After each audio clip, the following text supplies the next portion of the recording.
Well, I'm here today with Vernadette Broyles and Joel Thornton, and I'm really excited to talk with you about this new resource guide that you've put out. And why don't you just go ahead and tell us a little bit about it? So, as you know, I am the president and founder of the Child and Parental Rights Campaign. We're about a year and a half old now. Joel is one of our law partners, and we have a third law partner, Mary McAllister. She's in Virginia. And we have been learning about for a number of years now what's been going on in our public schools. It seems that public schools have become ground zero for the transgender agenda. And something called gender identity ideology has been flooding our schools over the last 5 or 6 years, the last several in particular. And unfortunately, what has happened is that teachers' unions and activists have been given entree into our public schools, and they have brought with them what I would really call propaganda, just these various different slick materials that they are, flooding into the public schools, demanding affirmation of a child's false sexual identity. And let's just be really clear, biologically, it is not possible to change sex. So what they're demanding, affirming a biological, medical, scientific falsehood. And unfortunately, some of the materials that they're flooding the schools with are omitting very significant information about the effects of affirming a child in this. And also that when you do, almost inevitably, the child then goes down the conveyor belt to then the medical treatments, the puberty blockers and cross-sex hormones, etc. And all of the harms and the side effects and the experimental nature of those treatments are all omitted. It's very deceptive. And so teachers and administrators in a vacuum, they will tend to believe the information that they received. So as we were forming and we were beginning to take on cases and hear from many parents who were having problems with public schools, we began to realize there's no way you can litigate all this away. And a wise doctor will try to provide things to the patient that will be able to work prophylactically to stem the tide of that which is causing the sickness. And so we realized we need to create a countervailing document with accurate information to give guidance to schools, believing that most administrators, most teachers, most educators went into that profession because they love children and that they knew the total truth, the full truth. It is far less likely that they would continue to be led down the nose in this sort of unquestioning affirmation and changing all their policies, and many times violating the rights of other students. So that was our goal. We brought together a team of 4 lawyers. Joel was part of that. And I can just let you know, Joel had been the chief of staff to the superintendent of schools for the state of Georgia for 4 years, and himself was a teacher. So I can brag on him a bit. 3 other attorneys, and then 3 educators, a PhD, a veteran in education, a counselor, and an active school teacher. And we started about a little over a year ago. We took about 9 months to write this guide.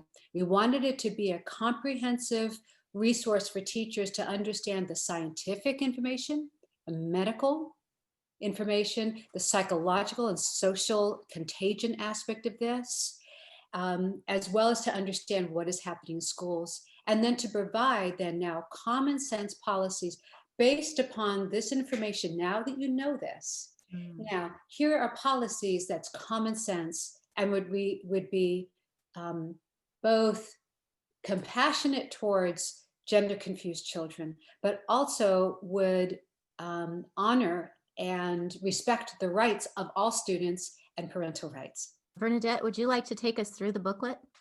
I'd be happy to. So here we go. So cover page there, and then the table of contents.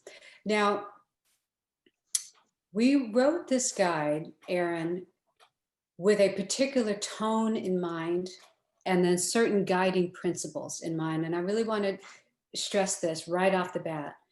We want this guide to be read not just by people who come, who right off the bat agree with us, but people who, in purple states, even in blue states, okay?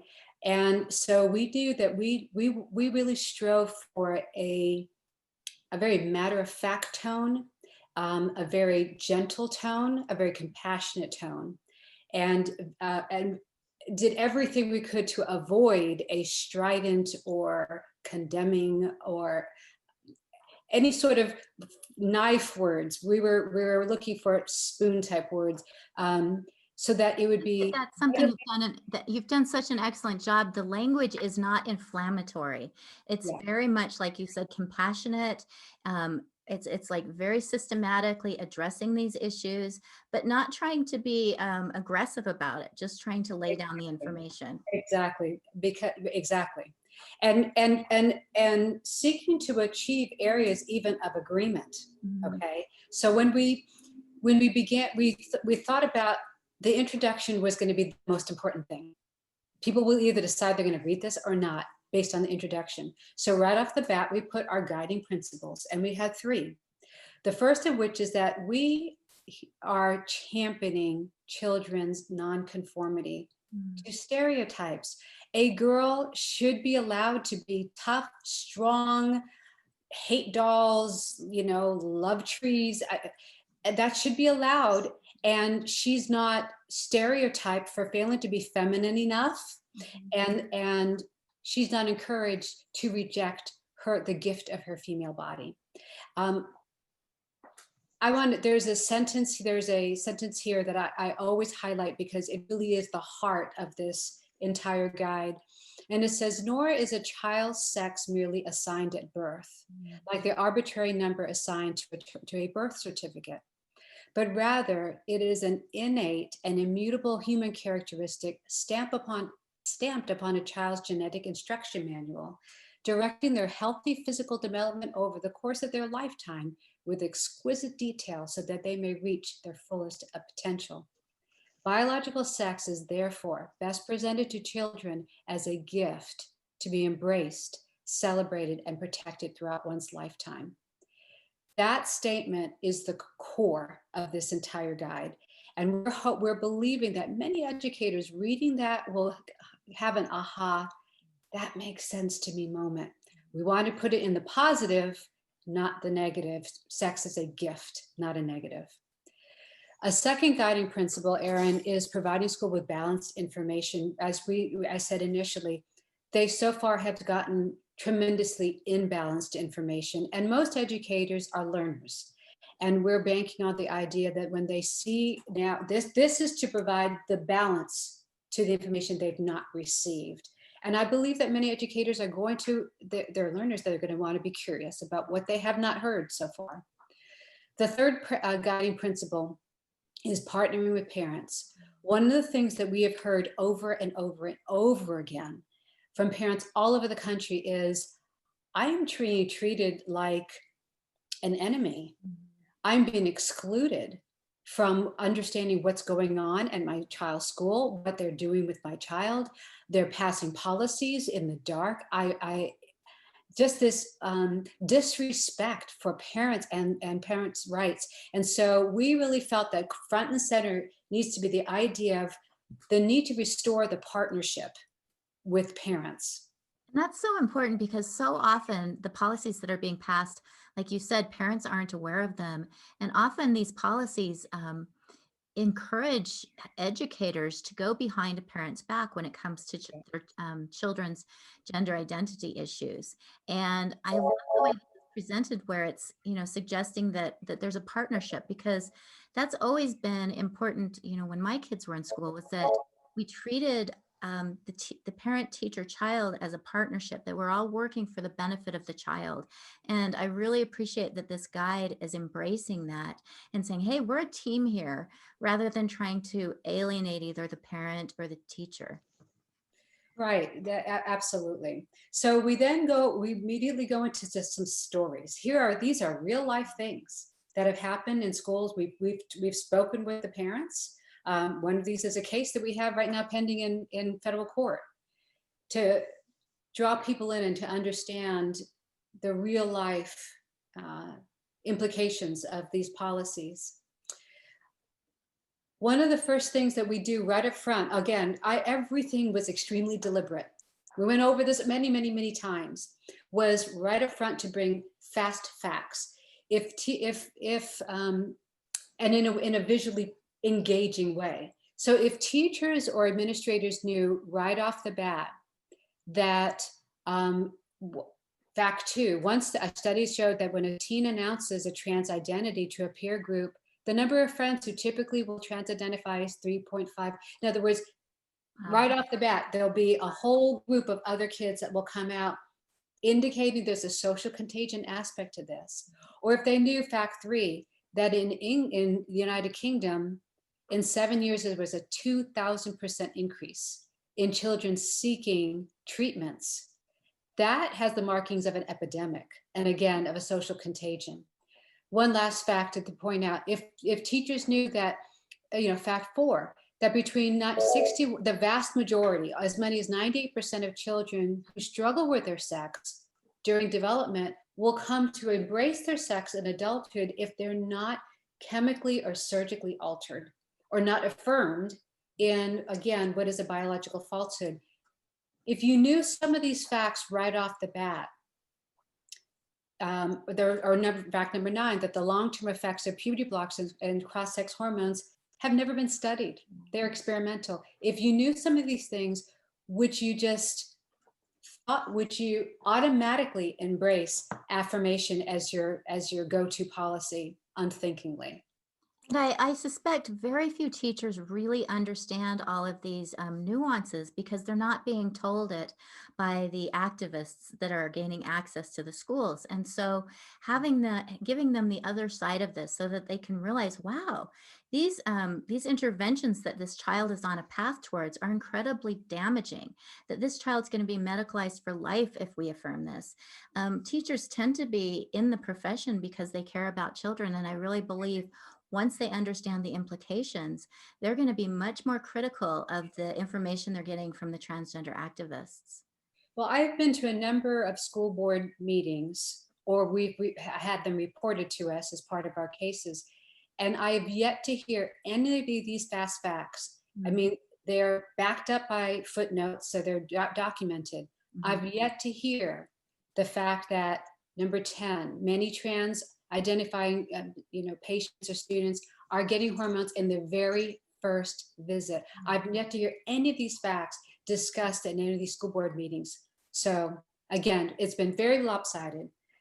Going into chapter 1, so I won't go through page by page. I wanted to provide the foundations, but chapter 1 is all about children and the transgender trend. What do educators need to understand about this phenomenon? What's influencing the trend, first of all? What's happening with teens, something called rapid onset gender dysphoria that has been studied and is very concerning, particularly how it is afflicting girls at a highly disproportionate rate. Almost about 70% of children who are rejecting their biological sex are girls and teens. So we need to understand that. We go into things that parents have to say. Parents have had some tremendously compelling experiences with this, and we allow them to share here. We share about then the gender transition medical interventions model that, somebody asked, well, why is it that teachers need to know about this? Well, administrators and teachers need to know because once you affirm a child, the studies have shown they will very soon after begin to demand these medical treatments. And many of them are getting these medical treatments. So you need to understand what it is that you're cooperating with there at school. It's not harmless. And these are not research based. They're not, there's no data to show that an affirmation model is appropriate. It's just been pushed by certain activists.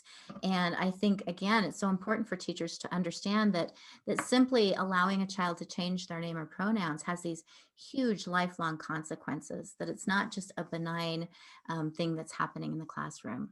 Yes, benign. That's a great word. It is not benign. So we put, again, we put a lot of information into infographics that would be visually engaging, but would carry a real punch. And you're seeing the risks, for instance, associated with cross-sex hormones in children is sterility.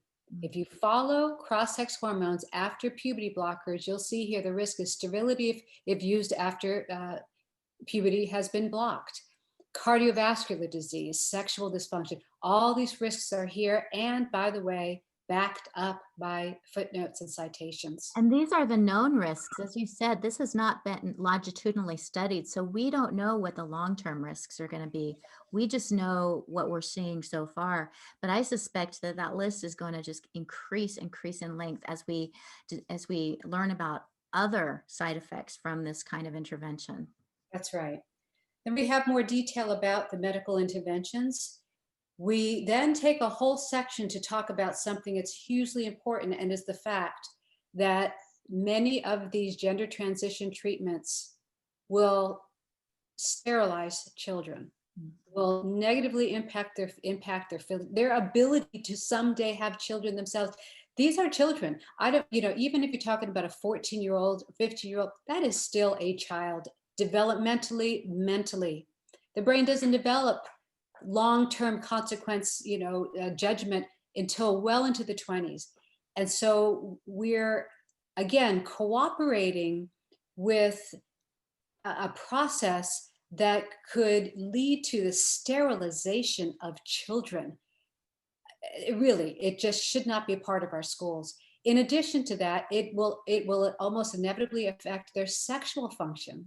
And these are children that themselves, most of them, have not ever even had a sexual experience. They don't even know what the implications of some of these decisions. So we really wanted to explain that and give it space. We give an entire page to the issue of the suicide risk because of all the tools that activists have used. Boy, and that is just what you hear over and over again, is that if you don't affirm these kids, they're going to kill themselves. Yeah. You'd rather have a live son than a dead daughter. This is the kind of emotional blackmail that's used and that teachers are taught.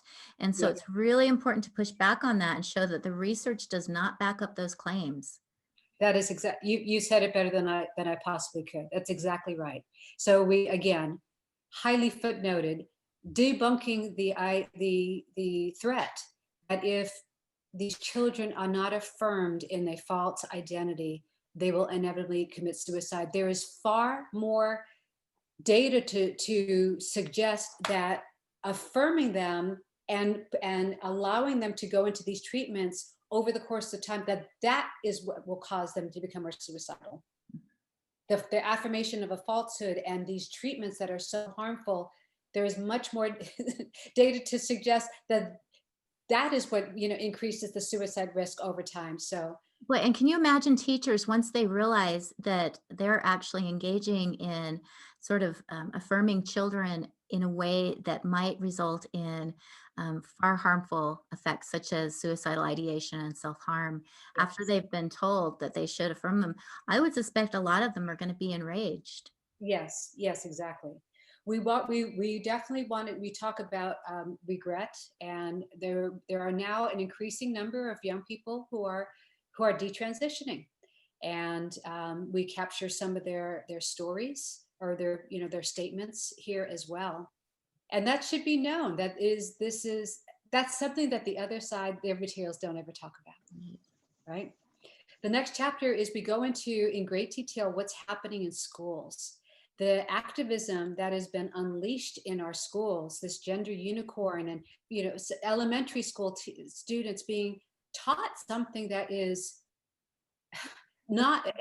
There's no scientific uh, study or knowledge that actually backs this up. This is all basically an ideological construct that it's being taught to some children as if it were fact. And I propose that it's almost like proselytizing, Mhm. a belief system, a religion.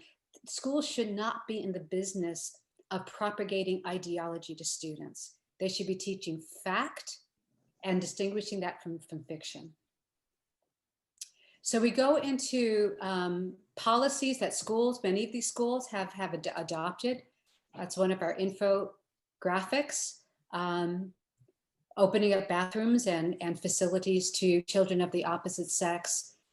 And we talk about Title IX, which is really obviously in education, and the state sunshine laws. Many of these policies in schools are being adopted not through the public school board process. And so it's kind of in the dark. Mm. And this is infuriating to many parents, and it should not be that way. Well, and I think Title IX is so important because it affects issues such as access to bathrooms, but it also affects girls' access to sports. And the way things are going, if we don't tamp this down and get some reasonable policies, there will no longer be girls' sports in elementary and middle school and high school. That we will have boys' sports and co-ed sports, because as soon as you allow boys to compete against girls, there's no longer an even playing field. So the whole reason that we created Title IX was to protect our girls in educational experiences, and so that there would be bathrooms available, facilities available, sporting facilities available. So I think that this is so important. Another aspect that I think a lot of teachers don't understand.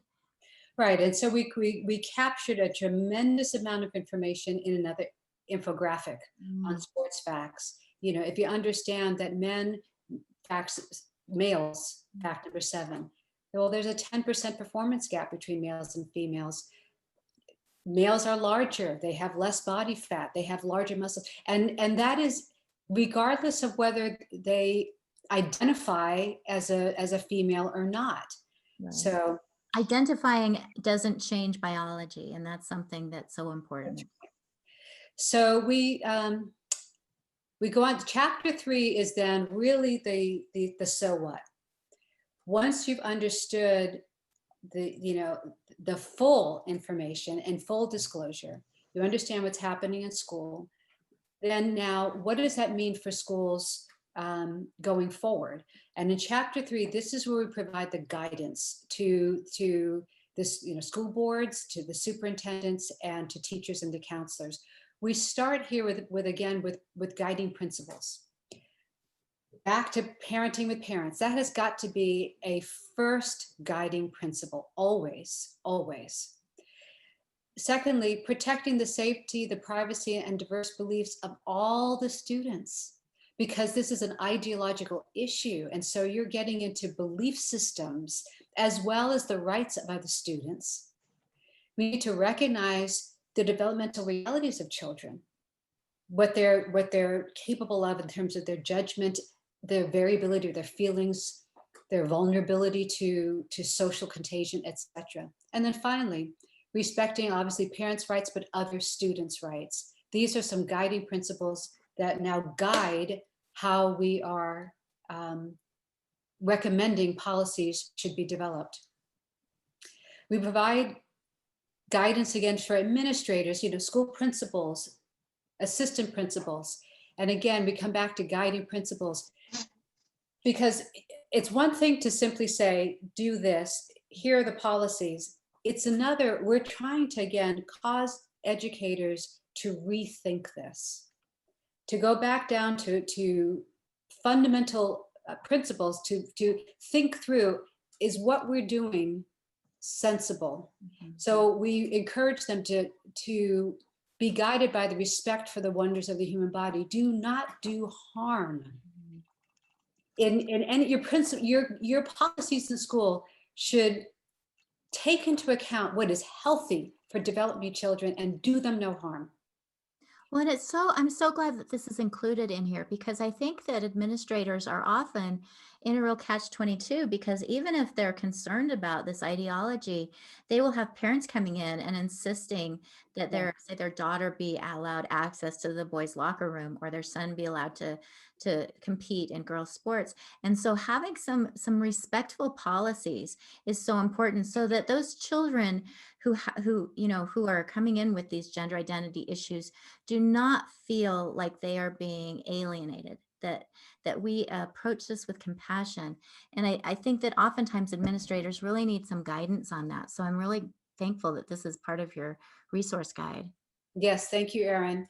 We also encourage that you, again, show respect for unique expression, and that may be some children that are gender nonconforming. Mhm. But we encourage administrators, educators to respect that, but also teach the child to respect themselves for who they are without breaking their bodies.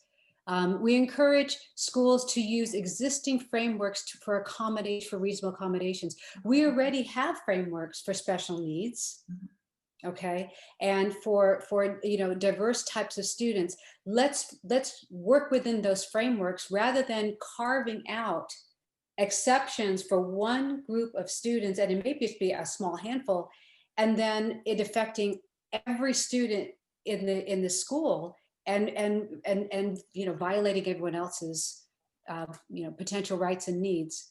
Confidentiality obviously is extremely important, particularly for gender nonconforming students, because there's a lot of vulnerabilities there. And then finally, respecting all viewpoints. If you simply have affirmation as your go-to policy, there are other groups of students in that school for which that will violate their ideology. You have a clash of ideologies in public schools right now, and schools should not be taking the side of one or the other, and really needs to be able to have policies that is taking into account that diversity of ideological view. So I won't go through these. We go in alphabetical order. The policies that we are recommending as best practices in response to the various different challenges that gender identity creates in schools. Dress codes, extracurricular facilities use is a huge one, as we know. Overnight accommodations, a big one.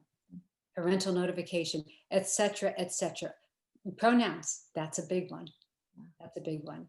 And candidly, we do recommend that schools be grammatically and biologically accurate, because if we don't teach children truth, we'll set them on a course of confusion for the rest of their lives.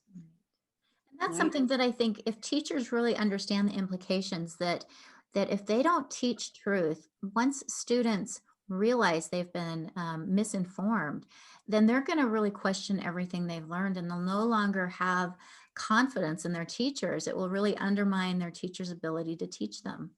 Right. Yes, that's right, Erin. So then we go into then specific guidance for teachers in the classrooms. We are encouraging teachers to be professionals and not be co-opted into any individual student's agenda to kind of hijack the classroom or to become a cause celeb. But to remain in a professional posture. Never enter into a confidential relationship with a child. That is a dangerous place, etc. Keep your boundaries, your professional boundaries in place, and enforce them in the classroom, etc. We then have a whole section in giving guidance for school counselors, because that's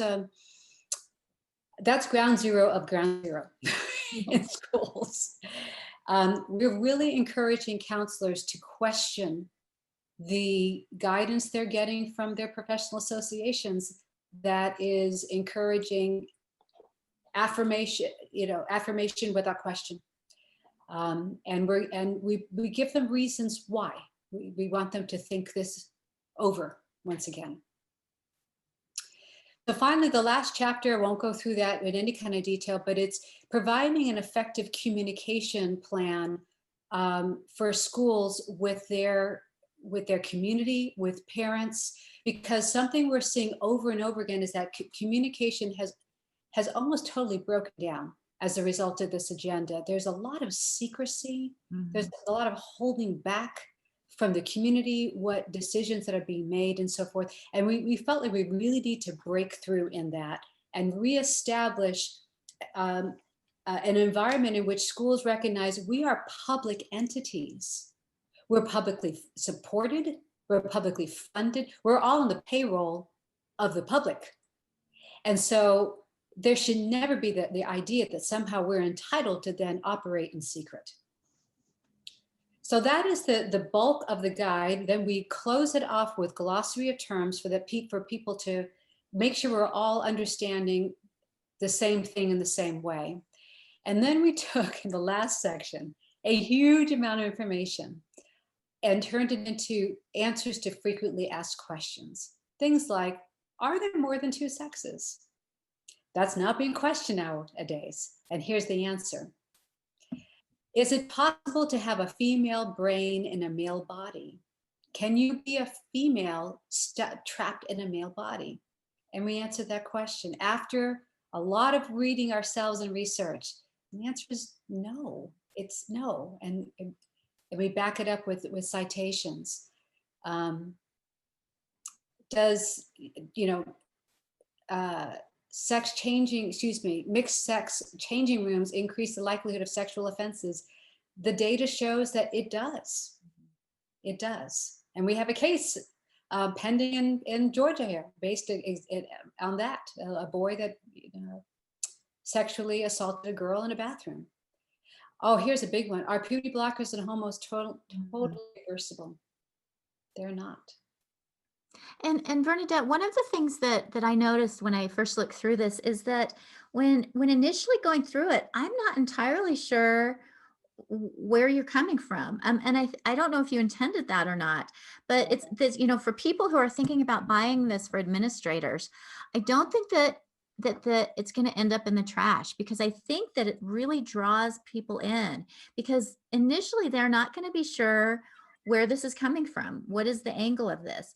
And so I think once they start reading it and the information is so good and so well presented, that I think it's going to really draw people in, even if they may not initially agree with it.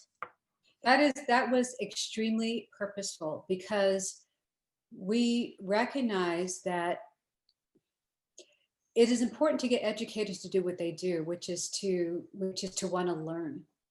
And we wanted to be able to have that open door, to be able to prevent in an academic way truthful, researched, and supported information. And then you decide whether the conclusions we come to are sensible. That's the kind of professional and intellectual conversation that we wanted to start, not an ideological one. So thank you, Erin, for pointing that out. One last question I'll note is, do most doctors and health professionals truly support gender affirming interventions?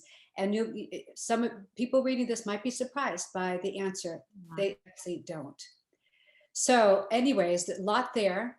And then finally, we close with an appendix of all the studies, and there are quite a few here that have established, once again, if affirmed in their biological sex, the vast majority of children will come to terms and to peace with their bodies. So again, educators, refrain from doing harm, refrain from being co-opted in a political and ideological cultural war. We finally then end up with a sample privacy facility use policy, since that is such a big issue around the country. And then we have now, at the end here, 14 medical professionals who have reviewed this guide, as Joel was talking about, and gave us their suggestions, their corrections. We implemented them, and as a result, they're willing to attach their names And I just want to point out that the people who are listed here are heavy hitters. Susan Bradley worked with Ken Zucker. She was one of the first to investigate this. Stephen Levine is, has just ample decades of investigation into this, because I believe he had a gender clinic. He actually started a gender clinic at Case Western. So these are not sort of cherry picked professionals who just hold one ideology, who just are from, one perspective or another. These are very educated, well-rounded professionals who are supporting this resource guide. Yes, Dr. Zenga is the past president of the American Academy of Pediatricians, Wow. as well as the past president of American College of Pediatricians. Those are the two major professional organizations of pediatricians. So that is the guide. And I want to turn over to my colleague in terms of our distribution plan and how we can get this into your hands. So Joel, that was a great overview that Vernadette did. You were a school teacher. Did you ever imagine that this would happen in the schools? When I was teaching school, I couldn't have imagined this kind of issue coming up at all. It was a long time ago, first of all, but still, this is just unimaginable that we would be using our schools to social engineer in this way.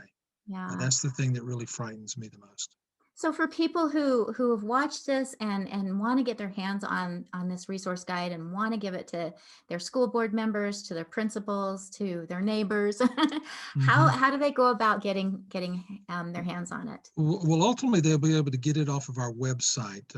At some point in January, we're going to make it available just to the general public at $5 a copy, $3 for teachers, plus shipping on each of those. Okay. And then we will have a link where you can download it, a copy of it, so that you can have an electronic copy. You can print it out if you want, if you don't want to go to the trouble of ordering a hard copy. But in the meantime, what we're doing right now between now and January the 8th is we're taking pre-orders for people who want to distribute this specifically to school officials, because our goal here, we have a national plan for distributing this on every campus or in every school, at every superintendent's office, every school board office in the country, to get this as far as we can. We realize not everybody's going to take it, but we're going to make it available to everybody. And we're starting with a concentration in 23 states where we have contacts ourselves, and we have allies and allied organizations that also have contacts that can reach out into the school districts. We're working with pastors, with other organizations, anybody that has a relationship to school districts and to principals. A lot of churches rent facilities from the schools and use the schools as their home base for their church service. So they have a relationship with the principals in those schools and the superintendents in those districts, and we're encouraging them to buy copies of this. We're making it available as a pre-order for $3 a copy, plus shipping. You have to order 25 as a minimum because they come in a box of 25, and it just makes it simpler because we anticipate having a lot of pre-orders in this, because to hit 23 states, we're going to have to get a lot of these copies out and about and across the country. So we're taking those pre-orders starting now. I mean, right now we're taking them as people are watching this. Boy, and $3 is such a bargain. I don't think you could print this off even for $5. And if you want to just show the booklet so that people can see what it looks like, and yeah, you can't. This is really a slick publication. Less than probably about $10. Yeah. 68 pages. It's full color. It's a beautifully prepared and bound document. So, and to get that for $3, basically we're selling it for our cost to get it out to people, so that because the whole purpose of this was to get this into the school districts so that school officials had something in their hands that would help them make decisions. I know from working in the schools, working at the Department of Education, and then working in the legal field with a lot of issues involving the schools, principals are always looking for information that can guide them, that's credible information, and they tend to go with whatever information they've got in their hands. So in the past, there's been no information from a side of sanity on this that says, hey, here's the issue that you really need to be considering, rather than just an agenda-driven issue. And so all they have is the agenda-driven issues.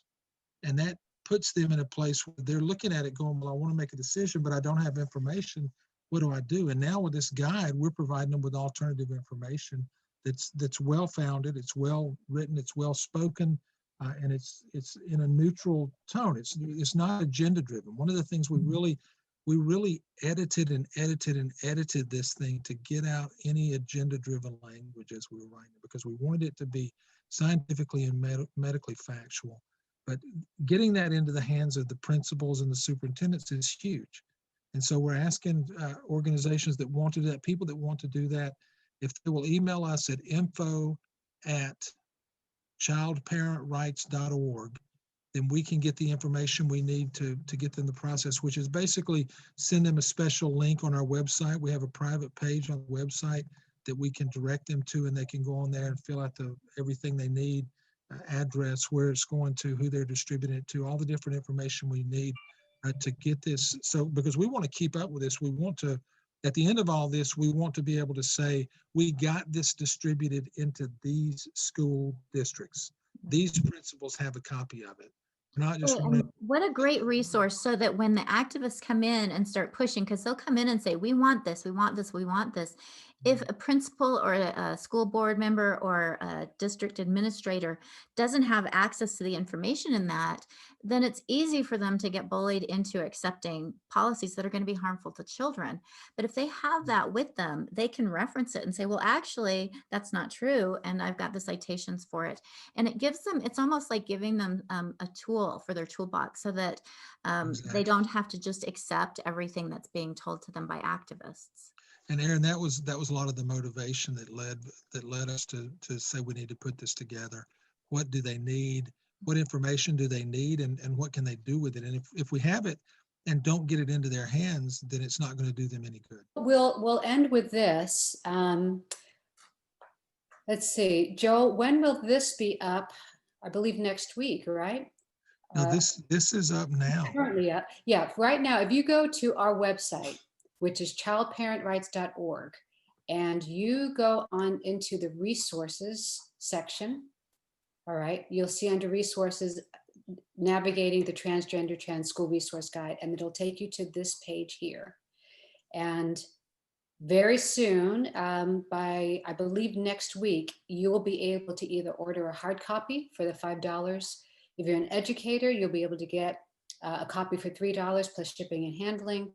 And then it will also be able to provide the free digital download. And Joel, when is that going to be up and ready to go? That will be live on the 11th of January. And until then, I will actually put the address that they need to email if they want to pre-order. If anybody wants to pre-order that box of 25 for $3 plus shipping and handling. And is there anything else that you want to tell us about this? I am just so excited. I appreciate your efforts so much. And I think this is going to make such a big difference. Well, no, thank you, Erin. I think the last thing I'll mention is that this is also going out internationally. And we're developing a partnership with Family Watch International to be able to put this into the hands of other countries. We're told that other countries are chomping at the bits to get this resource for similar reasons as here. And so we're really looking forward to working with Family Watch International. And I would just say, Erin, thank you so much. You're such a wonderful ally to help us get the word out about this. We're just looking forward to seeing good things come forward as a result of this project.